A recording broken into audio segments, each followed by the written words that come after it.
fallen star is near.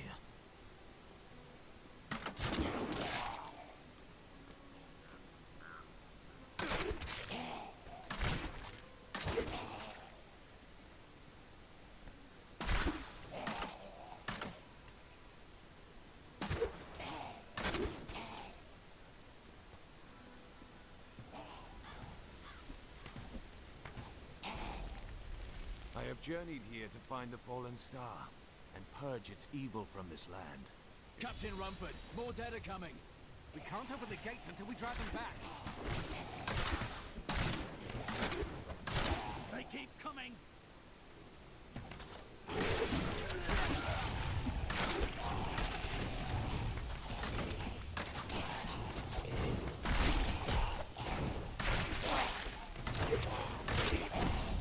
I've never seen anyone fight like that before.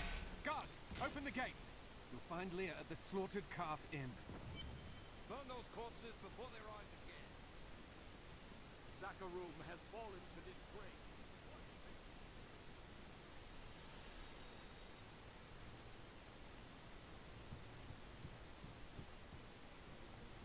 Leah, is it? Rumford said that you survived the fallen star's impact. I did. But it Peace. costed my uncle Deckard Cain into Watch out! The wounded are turning! Lige hørt det. Jeg har spillet Diablo før, så jeg ved allerede, hvad det er, jeg skal og sådan noget. Og her får man en ny harddisk og bla bla bla bla, bare for at få det hurtigt overstået. Og så den jeg har nu, den var så til Fraps video og sådan noget.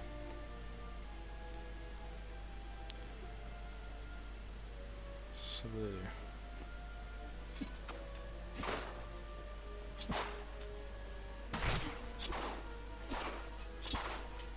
Og jeg ved selvfølgelig, hvad der er, jeg laver. Så 99%. Så skal vi igen der. Og herned mener jeg det var. Jeg kan ikke huske det, fordi det er sgu lang tid siden jeg har været her. På den her. Og jeg har selvfølgelig valgt at bueskytte. Det er morale. Synes jeg, fordi bueskytte det er noget af det bedste man kan vælge. Synes jeg. Bueskytte er sjovt at spille. Men jeg er vist nok kommet i level 2 nu. Jeg vil selvfølgelig bare fortsætte. What can I do to help fight the risen dead? I had not. Don't worry. Well, I They're attacking the barricades!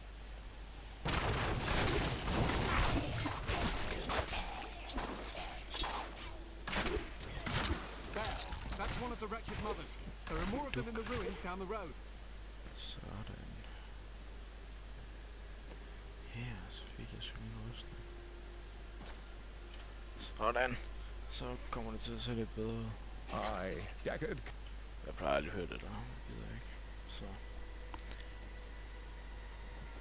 Den der.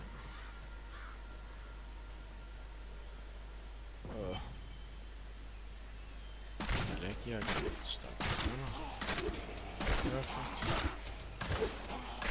Det er det.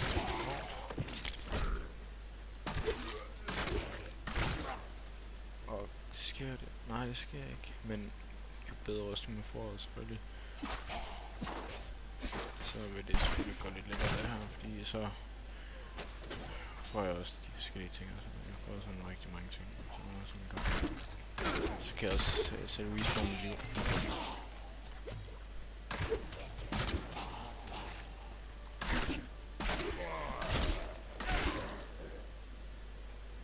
Og sådan noget. Så min liv det kommer jo meget hurtigt tilbage. Nej. Jeg skal ikke bruge det eneste våben, jeg skal bruge det den her. Jeg må ikke til at bruge andre våben, fordi det er princippet i at være busket, der man har et våben, og det er det her. Kom op og få en barbar, som jeg også har, så jeg også har et lille. Som sagt, så havde jeg barbar i. Så vil man sige, så kan jeg begynde at få andre ting for svært, eller sådan noget. Ikke til en busket. Dear Kommer også noget readers, våben. I am Abdal Hazir, adventurer, scholar, and researcher. I share. Så jeg får en harddisk, som der kan meget bedre end den her, som der har meget mere plads, og så gør, at man kan trække af nogle flere spil på.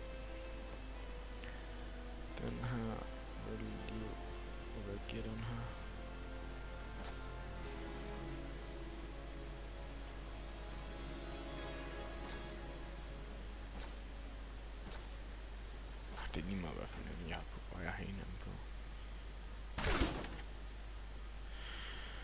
Jeg kan bare sige, at det her det bliver det med nogle gode ender games. Eller bare nogle gode let's play på Diablo. Og med de undskyld, hvis jeg har det. Jeg tror ikke, min computer den kan trække, mens jeg filmer og sidder og spiller Diablo. Så tror jeg ikke, min computer kan trække. Men hvis jeg har en WoW-account, får jeg Diablo. Så meget kræver jeg ikke at trække Diablo. Men det er nu mere, fordi min harddisk den er totalt fyldt med alle de videoer og sådan noget. Til YouTube. Jeg skal uploade og sådan noget. Og den her, den skal redigeres, så jeg håber jeg får en intro.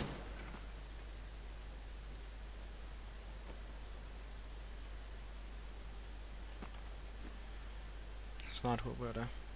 Eller jeg har mig en intro til at ligge på min bær, hvor jeg skal bare finde ud af, den jo det er ordentligt. Det er den rigtige. Og så får den lagt det herover, og så får jeg intro på. Det er både ærligt.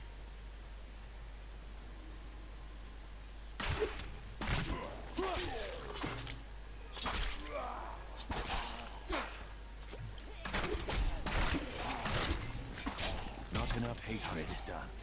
These unholy creatures can rest now. Det der blev sagt, det var, at jeg ikke havde mere had tilbage, eller sådan noget. Og det havde jeg ikke mere had tilbage. Skulle jeg så ikke gøre de forskellige ting. Skulle jeg ikke bruge min knivkast, fordi jeg ikke havde mere had tilbage. Så. Jeg kører sådan fint nok med en 20 i FPS. Become more formidable. Sådan, level 3, det er bedre. Så.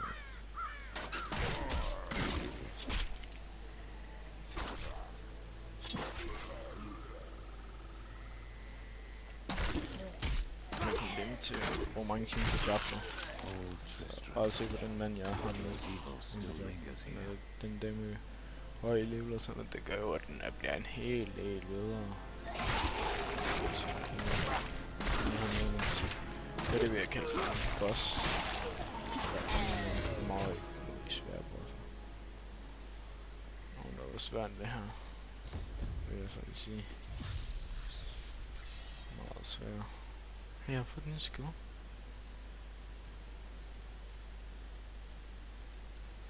Men der kommer også wounds. Det er først, jeg ser ikke, man får det. Thank you for your help. But could you... Nor should she. Så på grund af, jeg selvfølgelig har nogle mænd, så har jeg jo så det her, inden det her lærer her en arsenal her, og jeg tænkte, den går rundt med at bruge på et tidspunkt. Se, det er med gode ting, der er herinde. Sådan noget, det er ikke nogen, bare lige skal spille, og så bare... Come, let us search for your Fuck uncle. det We need hele to op. open. Ja, det kunne jeg aldrig finde på, at fuck det hele op. Here, let me open the gate. Det er også svært at Adria lade was det my hele mother, gå i but I don't stykker. know much about her. She died So. when I was very young. Ja, I was raised by Uncle Deckard. What of your father? hvordan han var I'm i. told he was a great warrior who was lost when Tristram Og der er fell jo to the selvfølgelig sådan en demons. arcade, vil jeg sige. Der er op til 4 arkader. Hidden cellar. Follow me. Your mother had her secrets.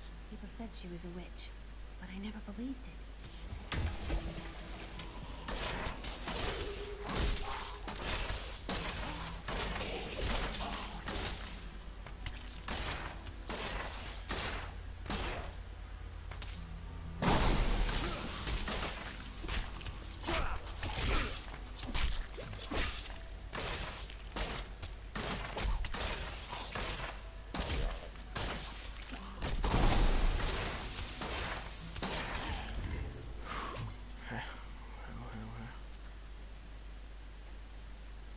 Der er lige et par ting her, der skal kigges på.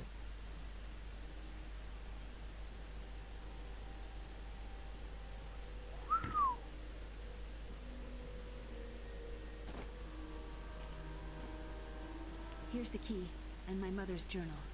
What I've seen of it is disturbing. I will- Thank you. Aiden came to me last night. I suspected what was lurking within his troubled heart. I consoled him as best I could. Sådan. Regardless, wherever sikkert he's ikke headed, hell Jeg har will så mange surely penge, og follow det in his way. er både dejligt. The shadows close in on Tristram once again. But like Aiden, I'll be gone before they fall.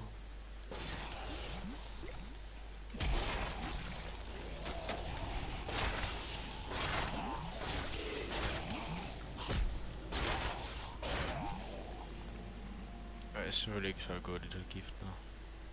Så. Men sådan for stjerner 1-10 til Diablo, hvis man skulle give det, eller hvis jeg skulle give det, så vil jeg sige, at Diablo det ligger klart på en 5'er. Diablo det er selvfølgelig sådan, jeg skal lige først have slidet alle de her spil her igen. Computeren er jo været fuldstændig fucked, og jeg har gendaget den helt fra starten. I am close to the fallen star now.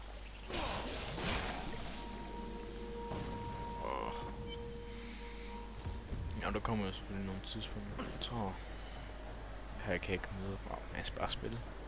So this is where the star fell. My quarry must be near. Det gør jeg også. Jeg spiller også bare. Der er endnu der snakker fra. Altså, jeg er ordentligt for, hvis jeg får et job til mig.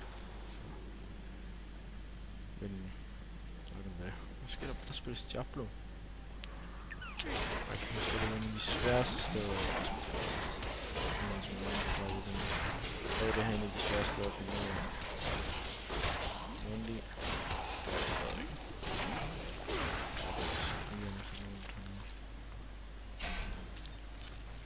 Og det var der nok jo flere XP, jo højere level man kommer, jo flere liv får man også. Men det er det sværeste, det her spiller jeg nok at finde ud. Det er at finde, skal jeg til højre eller venstre?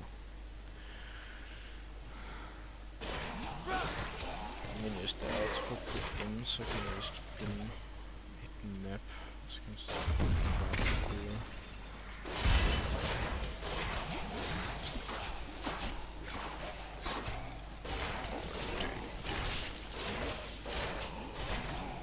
Men der er jo selvfølgelig noget på at spille sig sådan på. Thought we could keep the dead trapped here. Baccarat, save me.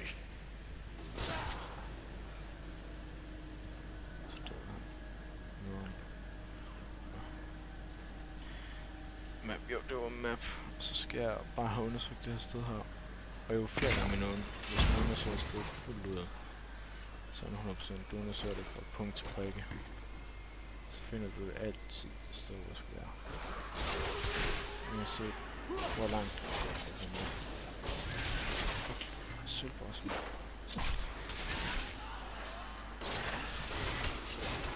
My strength is back. I feel more powerful. De fleste nok har sagt, hvorfor tog du den nu? Hvorfor venter du ikke? Hvorfor jeg tog den? Simpelthen det der svarer. Fordi jeg havde brug for det. 7 armor, fuck det giver lidt. Men jeg har ingen handsker. Skal lige tage de her handsker her også. Se, er de gode? Nej, finder nok ikke bedre nu. Så vil ikke den her vej, jeg skal. Skal jeg så gå den her vej, og jeg skal også snart holde, tror jeg, fordi jeg kommer til 5 tidspunkt igen.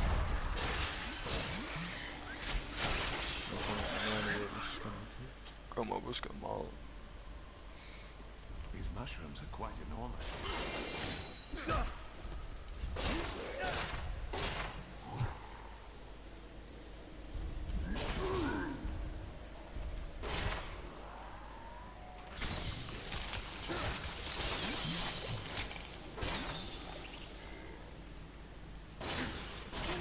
Sådan der.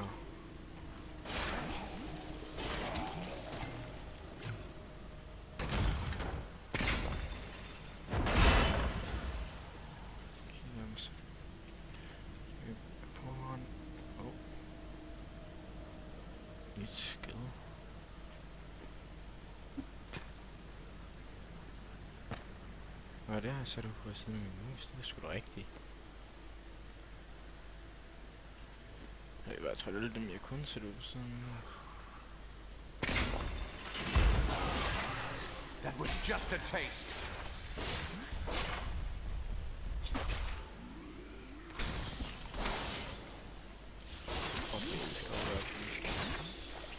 Det er noget af det sjoveste at gøre. Jeg kom 5 til at spille meget Diablo, og finde meget Diablo. Diablo, kan man sige, det er Phoenix hus.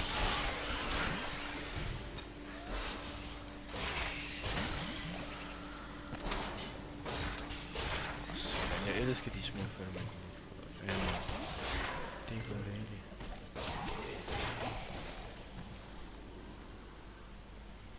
Nå, det var åbenbart ikke her.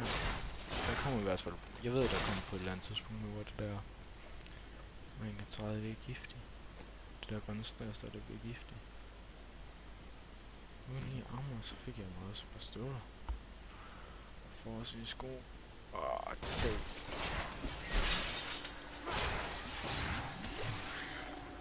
Sådan der.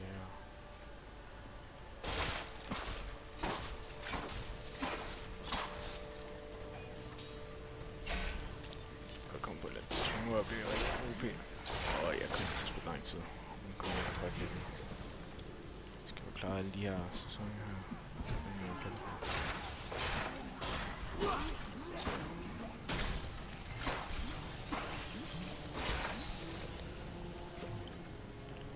Sådan, så går jeg lige op af her. Så er det stadig går hen. Kiste. Hvis det ikke er det, så vil jeg selvfølgelig intet samme sted, så kunne jeg gå ned. Jeg vil gerne have spillet for meget. Nok lidt sådan noget, hvis man prøver at se, hvordan man skal klappe det. Nu kommer jeg til.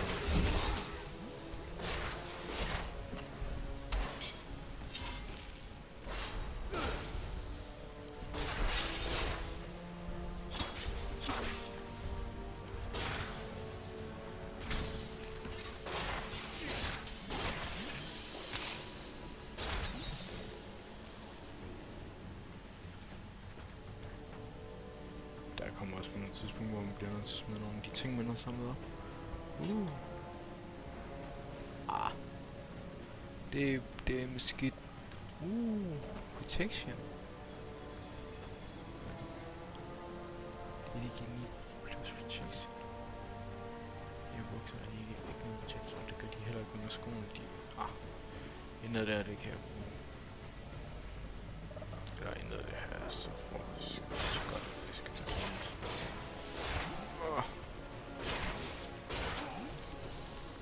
Man kan godt se, at jeg har spillet det meget. Hvis man ved, hvem der har lavet Diablo. Blizzard.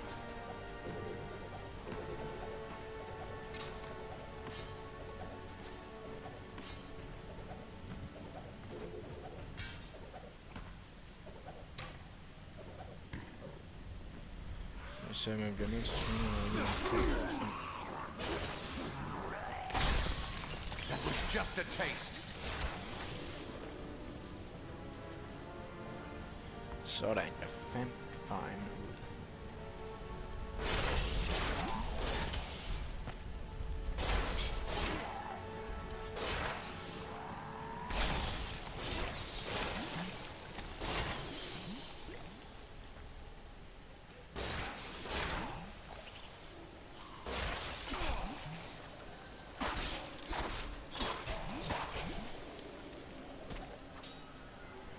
Næste gang kommer til med en boss.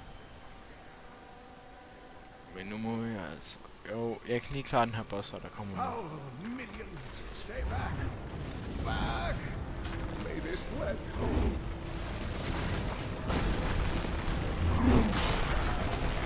The Skeleton King. The power of the fallen star awakened me, and soon all will suffer as I have suffered. Gods, bring me his bones.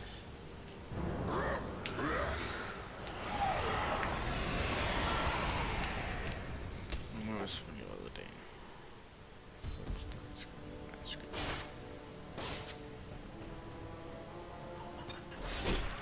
Hey!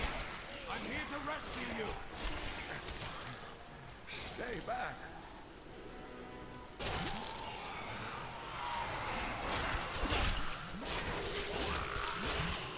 Jo, hvis der kommer boss. Jeg ved ikke nok, men I har set nok bosser. Lige ej.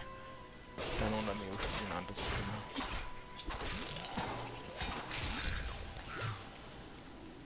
Der er en rustning der, og han skal der, og den der, og den der.